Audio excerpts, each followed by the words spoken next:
यहाँ सब मुझसे बहुत झूठ बोल रहे थे, इसलिए मैं बहुत दुखी हो गया और अपना दुख बताने के लिए आध्यात्मिक गुरु श्री सुनील पाल के पास पहुँच गया। मैंने कहा, गुरुजी मैं संन्यास लेना चाहता हूँ। तो उन्होंने कहा, बेटा एक काम कर, तू बैंकॉक चला जा, तेरे सारे दुख दूर हो जाएंगे।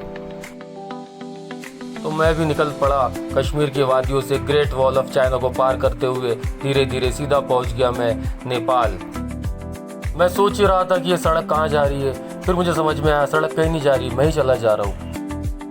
इतना सोच ही रहा था कि अचानक से मंदिर आ गया और मंदिर पहुंचते मैंने देखा कि दूसरी दुनिया से आए कबूतरों ने वहाँ पर हमला कर दिया है और लोग झाड़ू से उन कबूतरों का सफाया कर रहे हैं। बहुत ही भयावह दृश्य था ये, मेरे तो होश उड़ गए।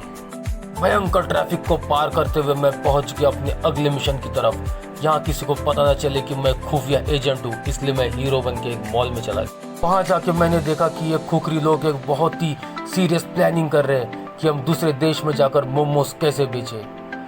इन लोग का एक सीक्रेट कोड था, नीली पन्नी, जो मैं देखकर पहचान गया। और मैं आगे की तहकीकात करने के लिए और आगे निकला तो मुझे पता चला कि इनका एक खुफिया एजेंट यहाँ छुप के बैठा हुआ है। मैंने इससे पूछा, साले यहाँ क्या कर रहा है? इसने कहा, जल्दी निकल वरना बहुत गंदी गाली दूंगा। मैं चुपचाप चला गया। सड़कों में घूमते हुए मुझे एक चीज़ ये समझ में आई कि ये जगह दिन में कुछ और रात में कुछ और हो जाती है। इसका पता लगाने के लिए मैं आगे बढ़ा तो देखा कि ठंड इतनी बढ़ चुकी थी कि लोगों के मुंह से धुआं निकल रहा था।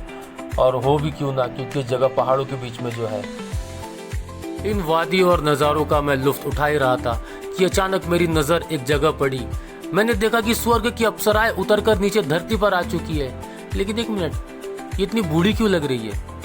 हो सकता है शायद पहाड़ से उतरने की वजह से इनकी उम्र बढ़ गई हो। मेरा तो एकदम दिल ही टूट गया, सोचा यहीं से कूद के मर जाओ। फिर मेरे दोस्त ने कहा, एक काम कर, पहले मोमोज खा ले फिर मरना। फिर अचानक से कहता है कि अरे रुक जा, इसमें तो जहर है। मैंने तुरंत मोमोज आगे वाले को दे दिए। अरे भाई, कोई मरे तो मरे, मुझे उससे क्या। हम लोग इस बात को सोचने में लगे ही हुए थे कि ये स्वर्ग की अप्सराएं धरती पर कैसे आई होंगी। तभी मेरे दोस्त ने कहा कि चल वहां चल के देखते हैं, वहां से शायद रास्ता पता चल जाएगा। भी हमारे सामने रावण का पुष्पक विमान दिखाई दिया। तो मैंने तो डिसाइड ही कर लिया था कि इस विमान में बैठकर स्वर्ग पर आक्रमण कर दूंगा। और मैंने कहा आक्रमण, और हम रवाना हो गए स्वर्ग की ओर। स्वर्ग जाने की खुशी में मैंने बाबा हनी सिंह द्वारा दिए गए मंत्र यो यो का उच्चारण किया और सोमरस का आह्वान किया। लेकिन मेरे दोस्त ने कहा कि मैं तो सोमरस नहीं पीऊंगा, मैं केवल नृत्य देखूंगा।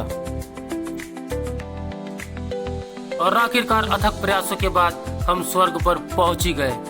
और पहुंचते मैंने देखा कि एक तपस्वी अपनी तपस्या के दम पर चार अप्सराओं को अपने साथ धरती पर लेकर जा रहा था। और ये 3 अप्सराएं अकेले ही धरती पर जा रही थी। आहा, इनकी खूबसूरती देखकर तो मैं पिघल ही गया। मैंने भी स्वर्ग की धरती को प्रणाम किया और अप्सराओं से निवेदन किया कि हे अप्सराएं, मुझ पर भी अपनी दृष्टि डालो। तभी इन अप्सराओं ने मुझे हाय हैंडसम बोला और बोलकर भाग गई।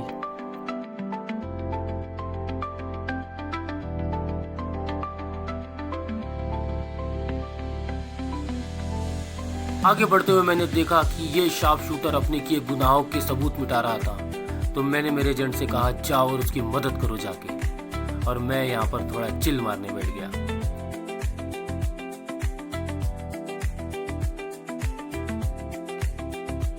मैंने देखा कि मेरे दोनों खुफिया एजेंट किसी सुनसान जगह पर जा रहे थे और मुझसे कह रहे थे, आप यहीं रुको, हम धारा 377 का इस्तेमाल करके आते हैं।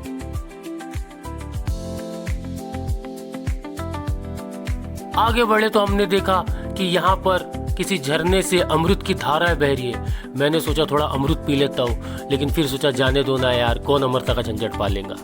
और आगे बढ़ के देखता हूँ तो ये लोगों के मुंह पर लगने वाले ताले यहाँ पर लगे हुए थे। लेकिन अफसोस मेरे पास तो चाबी नहीं थी, तो मैं चुपचाप वहां से निकल गया।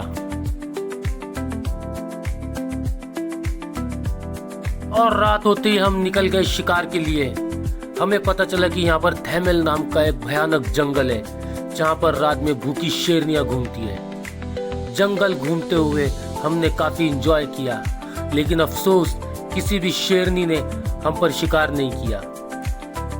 और इसी उम्मीद के साथ हम वापस लौट आए कि हम जिस चीज के लिए नेपाल गए थे वो तो हमें मिली भी नहीं। और दोस्तों, मुझे ऐसा लगता है कि शायद आपको भी वो चीज नेपाल में ना मिले जो आप सोच के जा रहे हो। इसलिए अगली बार नेपाल सोच समझ कर जाना।